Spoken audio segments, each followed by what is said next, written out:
Hello and welcome back, everyone, to Burnout Paradise, run-through of, the Rocket Rabbit Commentaries run-through of Burnout Paradise. And in this episode, we're still continuing on attempting to get our C rank license. And we are on the western edge of the map, so now we gotta go all the way back to the eastern edge of the map. I mean, there are race events on the western edge of the map, to be perfectly honest, but I don't like starting over here because I don't actually know what the courses are like from the western edge to the eastern edge. But instead, we're going to be doing the mono-a-mono one-on-one sprint course again. I don't know. I don't understand why I'm actually doing all of the a lot of the same events that I did for promotion into C this time around. Now, maybe so I can at least attempt to showcase that the AI is getting slightly harder on each one, or that these are events that I'm actually somewhat confident in my ability to do. And then I fall into the pit. Oh, they're good. They just treat it as a wreck. Yeah. Yes. You are definitely wrecked when you fall into a crevasse. So, what would be some examples of AI difficulty incrementally increasing in Burnout Paradise? Very specifically, their lines get slightly better, and they also, I want to say that they actually become harder to take down as the game progresses, but I'm not entirely sure about that because I don't notice that when it comes to the overworld rivals. So. Yeah, well, I see that difficulty increase does not affect the propensity to use shortcuts. Yeah, I'm relatively certain that until you get into the Burnout Elite license, they will not actually use super jump shortcuts. And I'm not even entirely sure if they'll use super jump shortcuts during the Burnout Elite license because I've not actually played. I cannot 100% Burnout Paradise. I can't do it. The later stunt runs are just way too much for me. And some of the later road rages that require you to get upwards of 30 takedowns are, it's just too much, especially if you are unsure of where you want to be for repairs. Yeah, I would not recommend Burnout Paradise for 100% completion because of the Assassin's Creed nature of the collectibles in this game. I don't think it gets as bad as Assassin's Creed 4 does, though, to be perfectly honest. Well, this game might even be harder to get the collectibles than even Assassin's Creed. See, in the latter mentioned game, you have controls of jump, scaling, little more control over 3D space. Not having to drive 160 miles per hour and all you want to do is just pull a Yui. In this game, you will be scouring the map quite a bit, and specifically for shortcuts. Shortcuts and super jumps are the big things that it will take you forever to actually collect all of. Thankfully, there are maps online for everything, but whoosh. Nice. Oh, and there goes an overworld rival. Damn it. We'll get them next time. Well, stands to reason that because line of sight is very important in order to locate the collectible, to identify it first, and then also it's kind of hard to see objects when you're going this fast, which means that if you really wanted to find the every last collectible in this game, you might have to take your time going through the environment, which will feel unnatural. Yeah. Oh, look, Demolition Derby. Don't worry, this is not an actual road race. This is just another race. Oh, so we don't have to disable every other racer because in this game, because vehicles do not stay permanently disabled in this game. Right. You can even observe that the red arrow on the mini-map will just get blipped right back onto the track after a takedown. No. Kind of begs the question why you get credit for takedowns when all it does is just slow them down. Well, not only does it slow them down, it gives you a full boost refill. It gives you a full boost refill. Yeah. Wouldn't want to give boost. All right, so and we got a boost refill. Nice. Not yet. Now we have the boost refill because we're running a speed vehicle, so we have to wait until our burnout is successfully completed.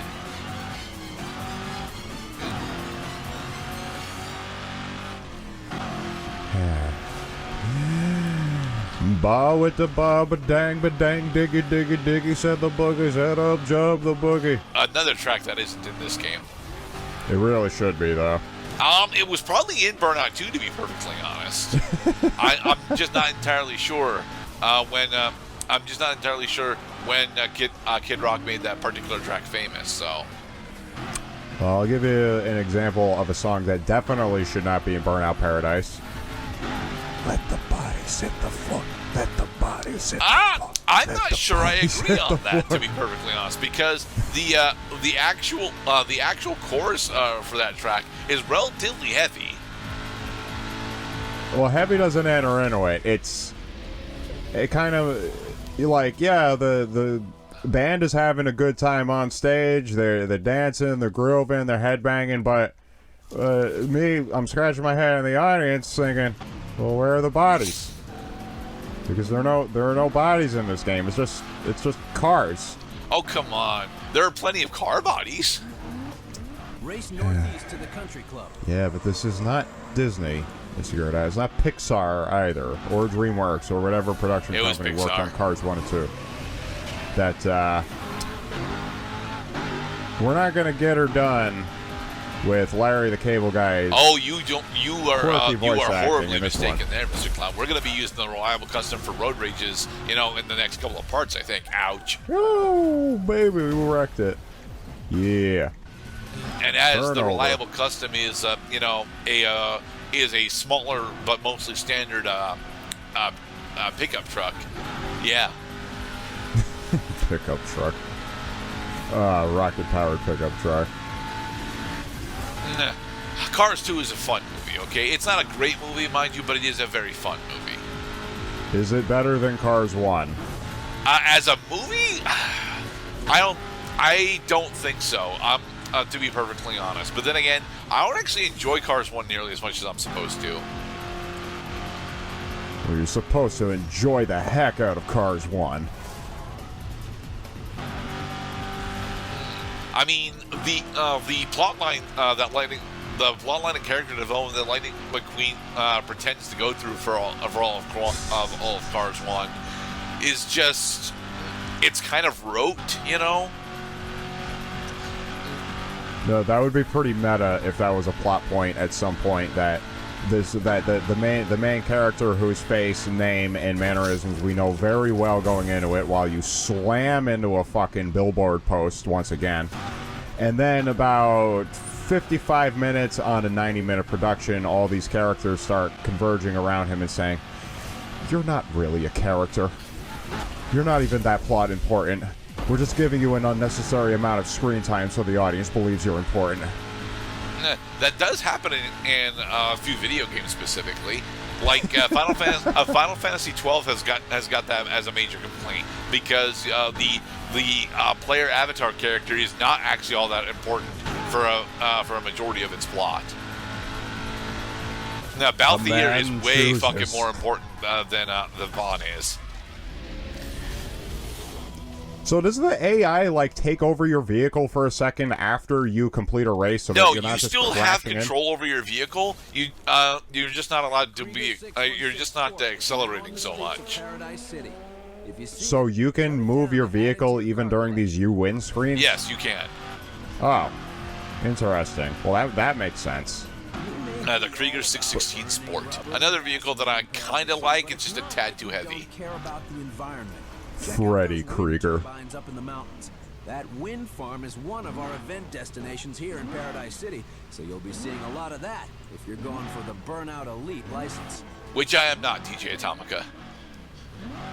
Race southeast to the Wildcat Curveball. This is an event that I actually like because it's so very simple. Just follow the edge of the map and you'll be fine. Mind you, they want you to actually cut through the city, and we will be cutting through a good portion of the city, but I prefer to actually just follow the edge of the map. Well, those three racers all just took each other out at the same time.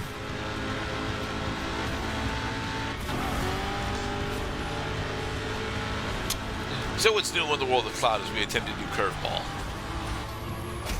Ouch! Just Taken down, huh? Oh. Yes, just because we down. can take out our opponents doesn't make us invincible. Our opponents can take us out.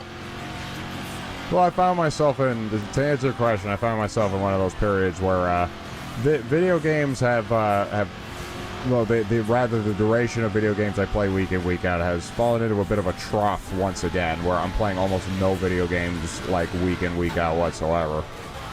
Not even for a little bit. But we will have updates later when maybe smashing through billboards in Burnout Paradise will spark a little ingenuity in me to take advantage of some downtime. No, but you don't have any car combat games that you want to do. Yeah, I already did Twisted Metal. Yeah, and you're not familiar enough with Karma 1 and 2 to go play those. Well, I mean, I am trying to inch my way through F-Zero X right now. Right. And, more like high risk, high reward. Like, yeah, you can take out the other racer, but you're going to kill yourself in the process. You usually kill yourself because the car combat in F-Zero is not just high risk, high reward. It's, hey, you killed someone. You no longer have shields, so now you're going to die. Too bad. You wrecked your machine.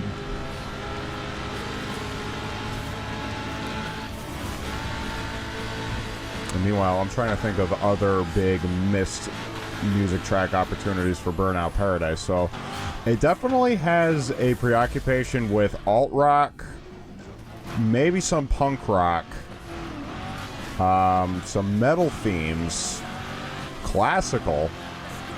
You have to do a quantum leap in order to make that connection. Not really. I mean, pop rock very specifically uses a lot of very basic music theory in order to generate a lot of its more popular tracks.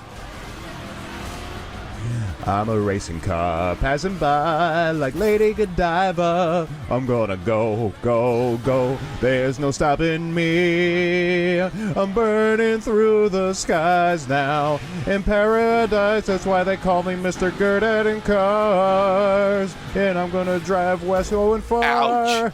We lost this That event. is before I just wrecked my car. Don't stop me now. Oh, come on. You can't just throw in the towel like that. Come on, quitter.